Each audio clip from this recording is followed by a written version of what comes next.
Hello student, good afternoon.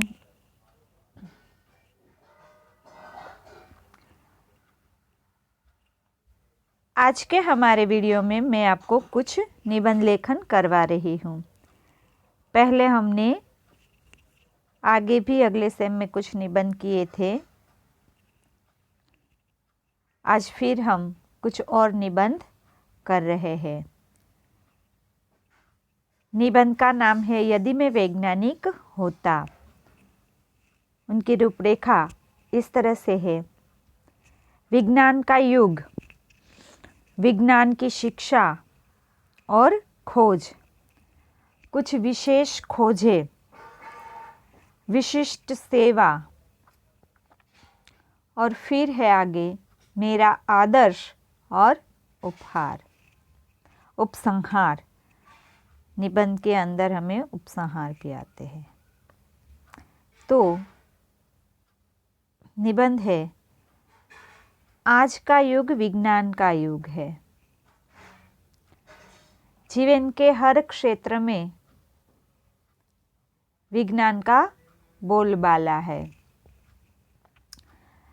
जब मैं अपने चारों तरफ विज्ञान के अनोखे करिश्मे देखता हूँ तो मेरे मन में यह इच्छा होती है, काश मैं भी वैज्ञानिक होता। हम सब जानते हैं कि आज का युग है वो विज्ञान का युग है। इस युग में चारों तरफ हर क्षेत्र में कहीं ना कहीं आप जहाँ भी नज़र फेरे तो हर जगह विज्ञान की ही बोलबाला हमें दिखती है।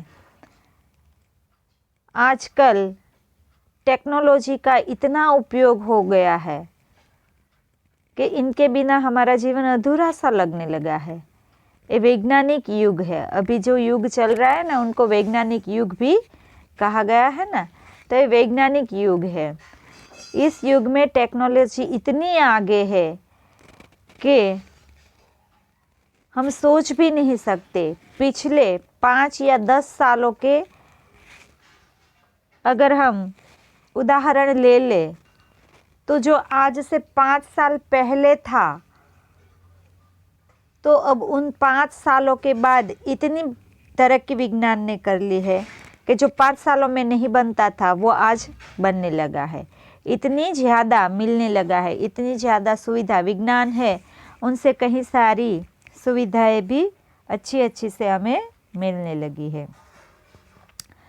तो विज्ञान के अनोखे करिश्मे, तो ये जो नई नई टेक्नोलॉजी आती है, नए नए जो संशोधन होते हैं, तो ये भी हमारे लिए एक करिश्मे के जैसा ही है। हमें बहुत सारी चीज़ें अच्छी देखने को मिलती है।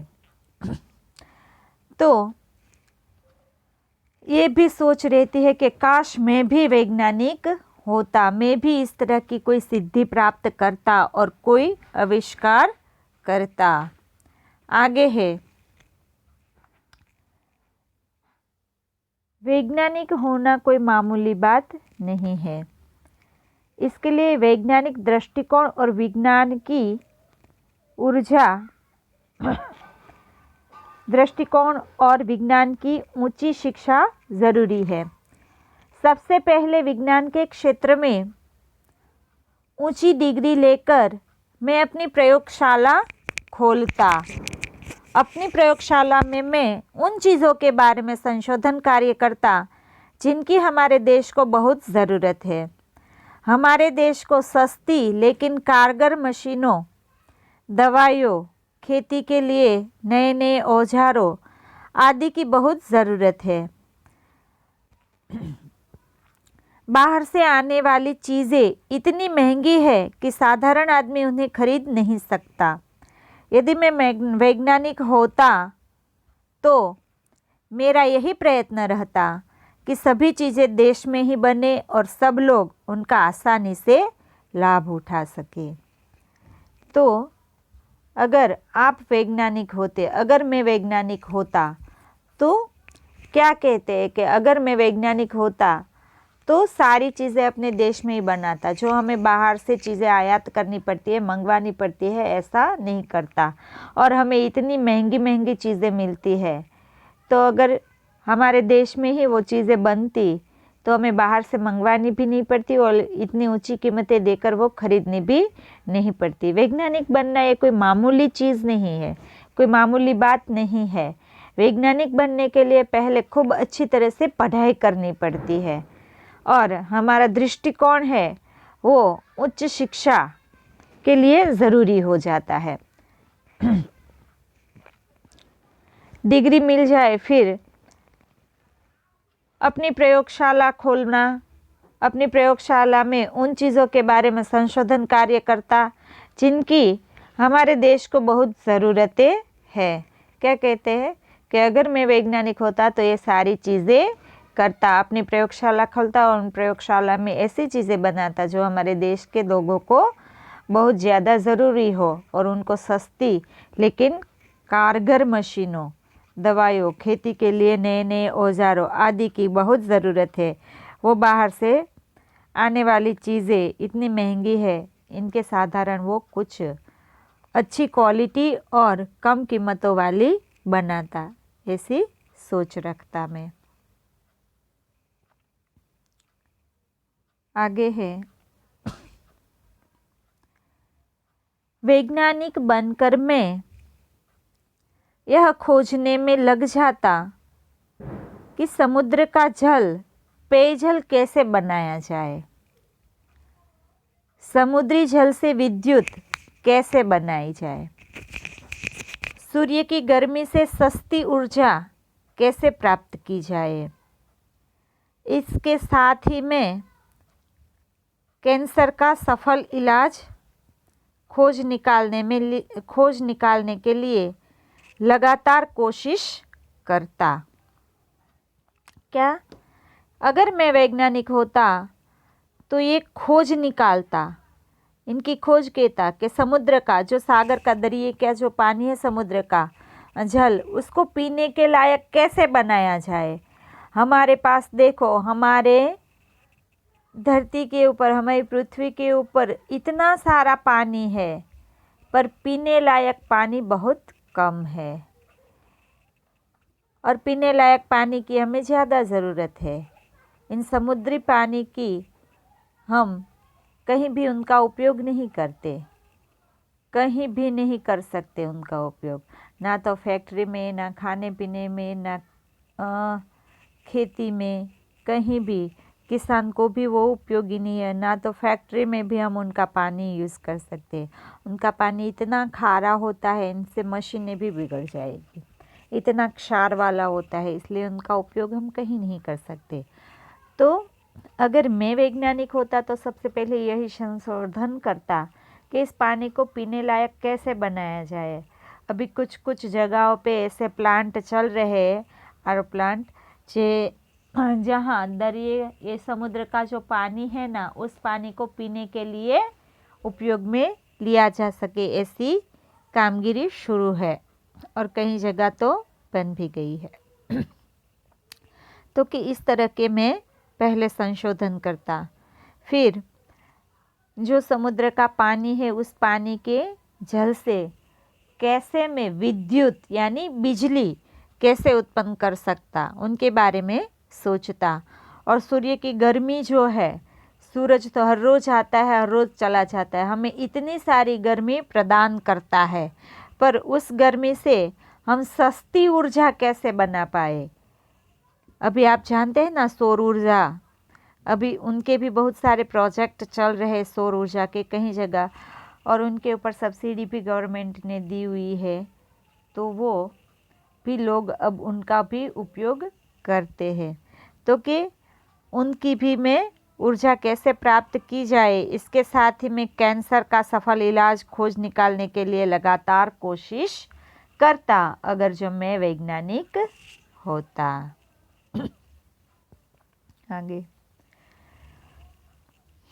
एक वैज्ञानिक के रूप में मैं वैज्ञानिक संगठनों की संगठनों की स्थापना करता, आम जनता में विज्ञान के प्रति समझदारी और अभिरुचि बढ़ाने के लिए मैं प्रदर्शनी और चर्चा सभाओं का आयोजन करता। विज्ञान के अध्ययन को प्रोत्साहन देने के लिए मैं हर संभव प्रयत्न करता। मैं नवयुवकों की बुद्धि और शक्ति का सदुपयोग करता और उन्हें वैज्ञानिक बनने की प्रेरणा देता। अगर मैं वैज्ञानिक होता तो क्या करता, तो कि संगठनों की संस्थानकर्ता आम जनता में विज्ञान के प्रति समझदारी और उनके प्रति अभिरुचि बढ़ाता। आज हम जानते हैं वैज्ञानिक हमारे देश में बहुत कम है। ये सभी जगह ऐसे ही होते हैं कि वैज्ञानिक की संख्या है वो बहुत अल्प होती है। इतने ज़्यादा सभी लोग वैज्ञानिक नहीं बनते। आप जानते हैं कि डॉक्टर बहुत सारे होते हैं, इंजीनियर बहुत सारे होते हैं, टीचर बहुत सारे होते हैं ना, तो उनके हिसाब में वैज्ञानिक है वो कम होते हैं, क्योंकि इनके पीछे सबकी अभिरुचि वो भी महत्व की बात है। तो अभिरुचि भी कम देखने को मिलती है और विज्ञान के प्रति सब इतने जागरूक नहीं होते और इनके बारे में सोचते कम है कि मुझे वैज्ञानिक बनना है, इसलिए उनकी कम संख्या हमें देखने को मिलती है। तो कि अगर मैं वैज्ञानिक होता तो मैं सबको वैज्ञानिक बनने के बारे में समझाता, उनका का क्या कार्य है वो सबको समझाता और उनको विज्ञान में रुचि हो ऐसे कार्य करता, उनको वो अच्छा लगने लगा, इस तरह से मैं उनको रुचि लेने के लिए बढ़ावा देता। इनके लिए तरह तरह की प्रदर्शनियाँ और चर्चा सभाओं को भी आयोजन करता ताकि लोगों को उनके बारे में जागृति आए और वो उनमें रुचि लेने की सोचे। विज्ञान के अध्ययन के प्रोत्साहन देने के लिए मैं हर संभव प्रयत्न करता। नवयुवकों और बुद्धि और शक्ति का सदुपयोग करता और उन्हें वैज्ञानिक बनने की प्रेरणा देता। जो नवयुवक है, जो अभी लोग पढ़ रहे हैं, जिनकी पढ़ाई शुरू है, जो नए नए कुछ न कुछ कार्य करना चाहते हैं, ऐसे लोगों को मैं और भी बढ़ावा देता और उनका आगे मार्गदर्शन करता और उन लोगों की बुद्धि और शक्ति का सदुपयोग करके उन्हें वैज्ञानिक बनने की प्रेरणा देता। आगे एक वैज्ञानिक के रूप में मुझे चाहे जितनी भी सफलता मिलती, लेकिन मैं यह कभी नहीं भूलता कि मैं सबसे पहले एक मनुष्य हूँ, फिर वैज्ञानिक। मेरी खोजें सारी मानवता के हित के लिए होती। आज जैसे Marconi, Newton, Edison, madam Curie, Louis Pasteur आदि की खोज का लाभ सारा संसार उठा रहा है, वैसे ही मेरी अपनी खोजों का दुनिया को खुशहाल होती देखकर फूला नहीं समाता। वो कहते हैं कि मैं भी अगर एक वैज्ञानिक होता और इस तरह का वैज्ञानिक होता। हम जानते हैं कि बहुत सारे वैज्ञानिकों ने अपने आविष्कार हमें दिए जिनका हम आज भी उपयोग करते हैं और सारी दुनिया में सब लोग उनका उपयोग करते हैं। अगर मैं वैज्ञानिक होता तो मैं भी उनकी तरह अपने आविष्कार दिखाता और सबके लिए सदुपयोग, सब लोग उनका उपयोग कर सके, इस तरह की कोई खोज करता। और मैं भी एक मनुष्य हूँ, तो मनुष्य है तो फिर वैज्ञानिक बनेगा तो मानवता के हित में ही कोई अच्छे अच्छे कार्य करता, इस तरह की वो सोच रखता है। तो ये था आपका निबंध, मैं एक वैज्ञानिक होता। कितना अच्छा हो यदि मैं एक सफल वैज्ञानिक बन जाऊँ। अगर मैं एक सफल वैज्ञानिक बनता तो बहुत अच्छा होता। मैं अपने देश के लिए, अपने लिए कुछ ऐसे काम करता जिनसे मेरा भी नाम रोशन हो, सब मुझसे भी खुशहाल हो और मैं अपने आप पे इतना अभिमान करता और अच्छी तरह से सबके काम आता, मदद कर पाता। अब आगे है, यदि मैं शिक्षा मंत्री होता। पहले वैज्ञानिक आया, अब आगे है अगर मैं शिक्षा मंत्री होता। उनकी रूपरेखा कुछ इस तरह से है। शिक्षा मंत्री बनना एक सौभाग्य, फिर सस्ती और उपयोगी शिक्षा, उचित माध्यम, पाठ्यपुस्तक एवं शिक्षा प्रणाली में सुधार, फिर अन्य सुधार। तो यदि मैं शिक्षा मंत्री होता तो शिक्षा मंत्री बनना ये भी बहुत अच्छी बात है। शिक्षण के बारे में नए जो बदलाव लाने हैं, सुधार लाने हैं, नई प्रणाली चलानी है और शिक्षण के विभाग में जो कुछ तय करना होता है वो शिक्षा मंत्री के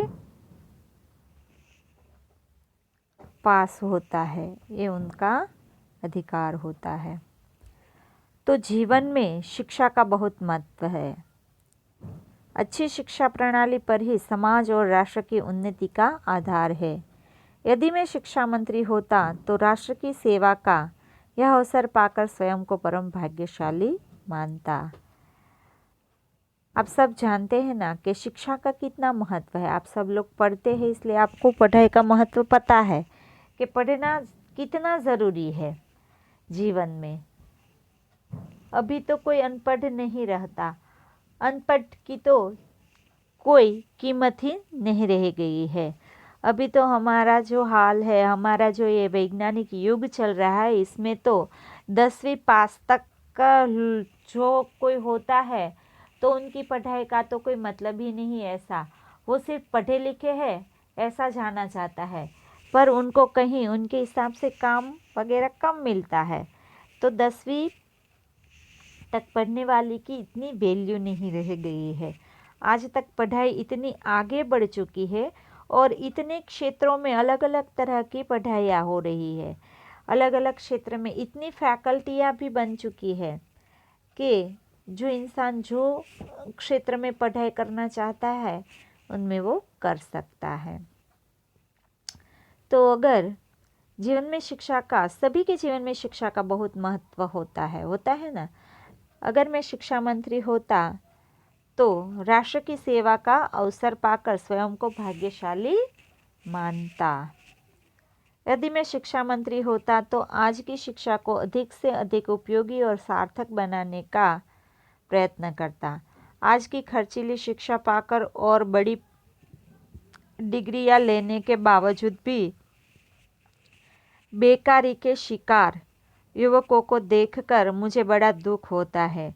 शिक्षा मंत्री बनने पर मेरा प्रयत्न ऐसी शिक्षा प्रणाली विकसित करने पर होता जिसमें आजीविका प्राप्ति के लिए युवकों को मारा न फिरना पड़े। इसलिए मैं शिक्षण में टेक्निकल और औद्योगिक शिक्षा को प्राधान्यता देता।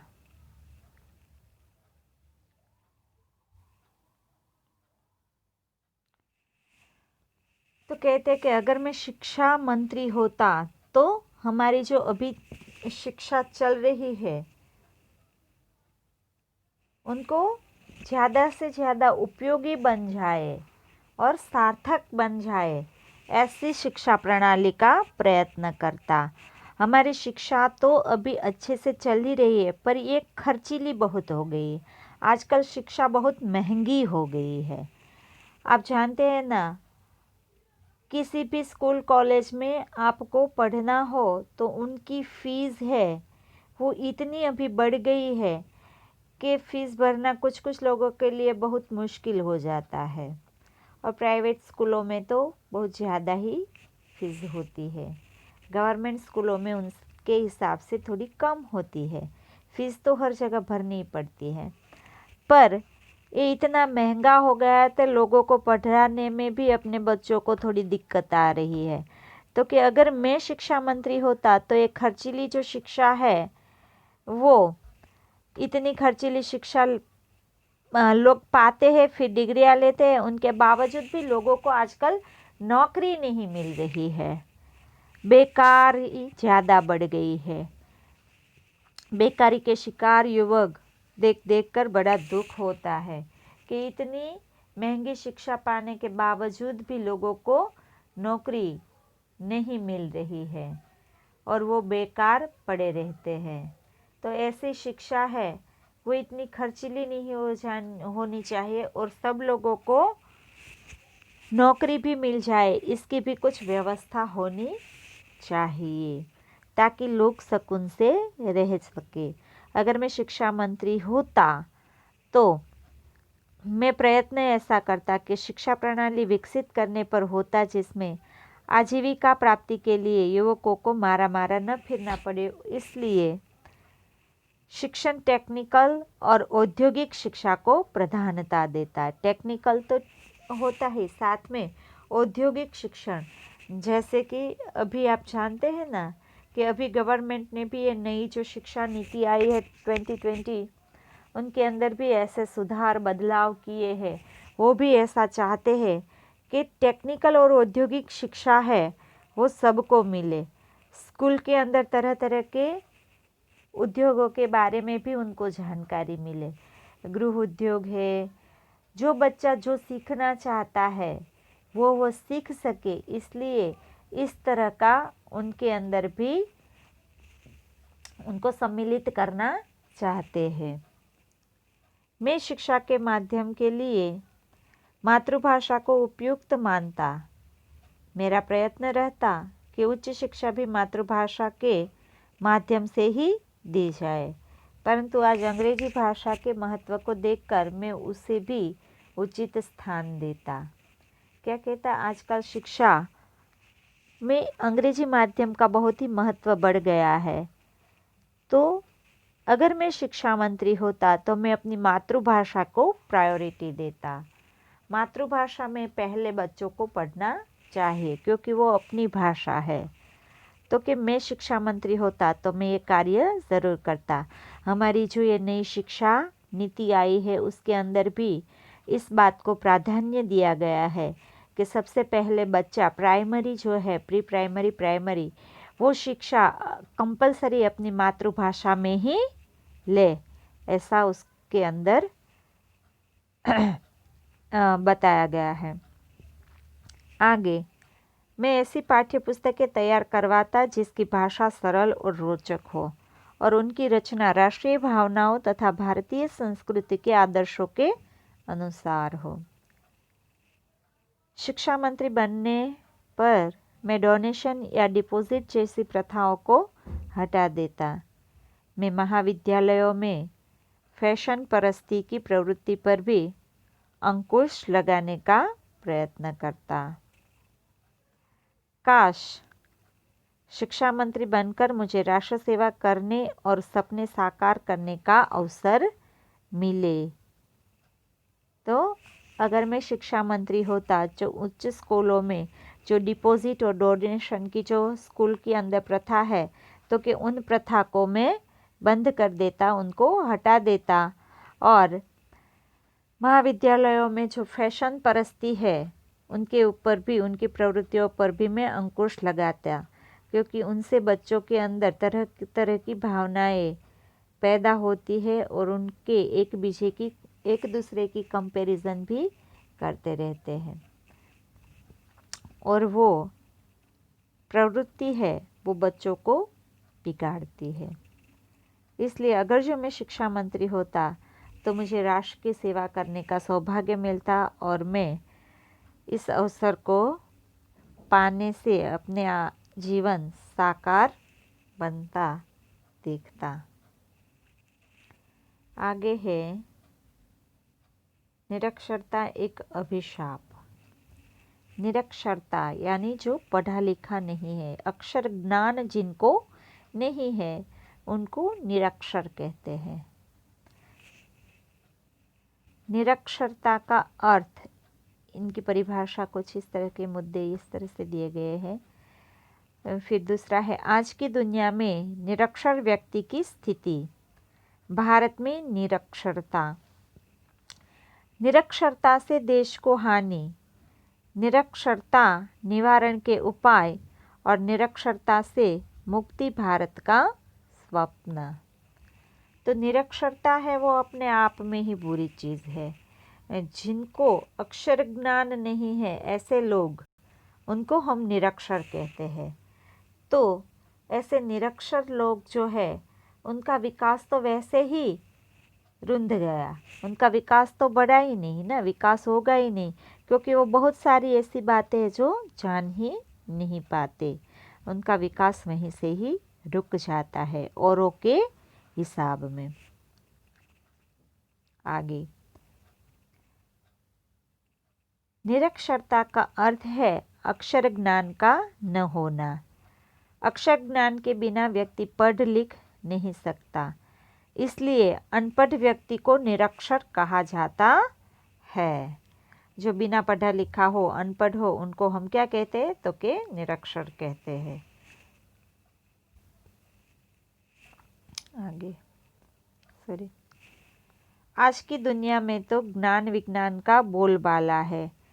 साहित्य, विज्ञान, इतिहास, धर्म आदि की बढ़िया से बढ़िया पुस्तकें आसानी से उपलब्ध है, लेकिन अशिक्षित व्यक्ति के लिए तो काला अक्षर भैंस बराबर है। वह पुस्तकों में रुचित अनमोल ज्ञान का लाभ वही पता सकता है। अखबार और पत्र पत्रिकाएं न पढ़ पाने से देश विदेश में हो रहे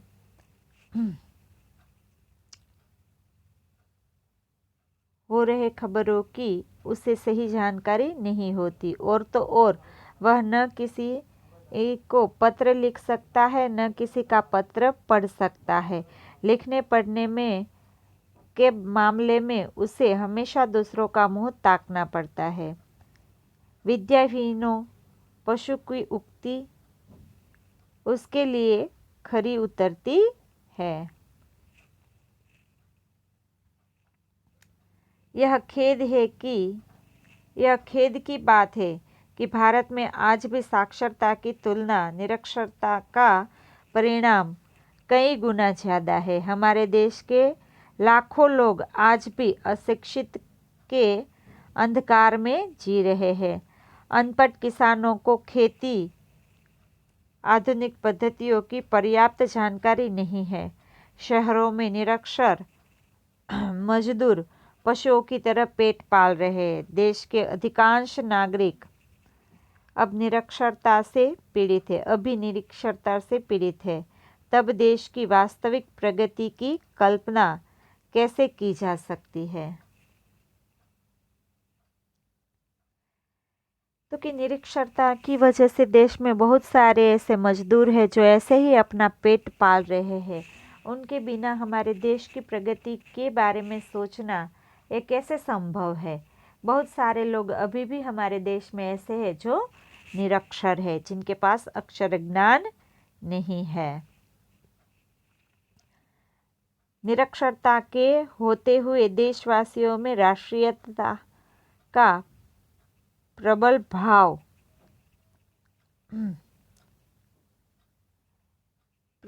पर्याप्त नहीं हो सकता। लोगों में विचार शक्ति का समुचित विकास नहीं हो सकता। सरकारी अधिकारी भी उसका शोषण करते हैं। अनपढ़ समाज को हर जगह ठोकरें खानी पड़ती है। अपने अधिकारों और कर्तव्यों का उचित ज्ञान न होने से अशिक्षित लोग कभी आदर्श नागरिक नहीं बन सकते, क्योंकि उनके पास पता ही नहीं कि उनके लिए क्या सही है और क्या गलत है, उनके लिए कौन से नियम है कौन से नहीं है, वो जानते ही नहीं है। इसलिए हर जगह उनका शोषण होगा और इसकी वजह से ही वो एक आदर्श नागरिक है वो नहीं बन पाएंगे। निरक्षरता के अभिशाप से लोगों को मुक्ति दिलाने के लिए सरकार और कई सामाजिक संस्थाएं भरसक प्रयत्न कर रही है। फिर भी समय की मांग है कि निरक्षरता निवारण के लिए विशेष प्रयत्न किए जाए। गांव-गांव आदर्श विद्यालयों की स्थापना हो, प्रौढ़ शिक्षा के वर्गों का सही संचालन किया जाए, माध्यमिक स्तर तक निःशुल्क शिक्षण दिया जाए, गांव-गांव में पुस्तकालय और वाचनालय शुरू की जाए, समय समय पर साक्षरता अभियान चलाए जाए, शिक्षण सामग्री उचित मूल्य पर उपलब्ध कराई जाए, तब जाके हम शिक्षा को अच्छी तरह से संभाल पाएंगे।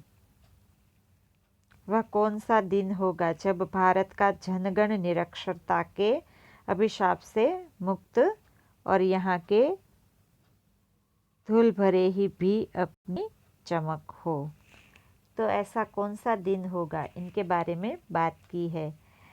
चाहते हैं कि हमारा देश जल्दी से साक्षर बन जाए, निरक्षरता दूर हो जाए और लोग अपनी प्रगति करें और अपने बारे में अच्छी तरह, अपने अधिकारों के बारे में भी जान सके। अगर लोग इतने साक्षर होंगे तो देश की प्रगति में उनका भी हाथ रहेगा, अच्छी तरह से प्रगति कर सकते हैं। वो खुद अपनी भी प्रगति कर सकते हो और देश की भी प्रगति हो सकती है। थैंक यू स्टूडेंट, आज का हमारा वीडियो यहीं तक रहेगा।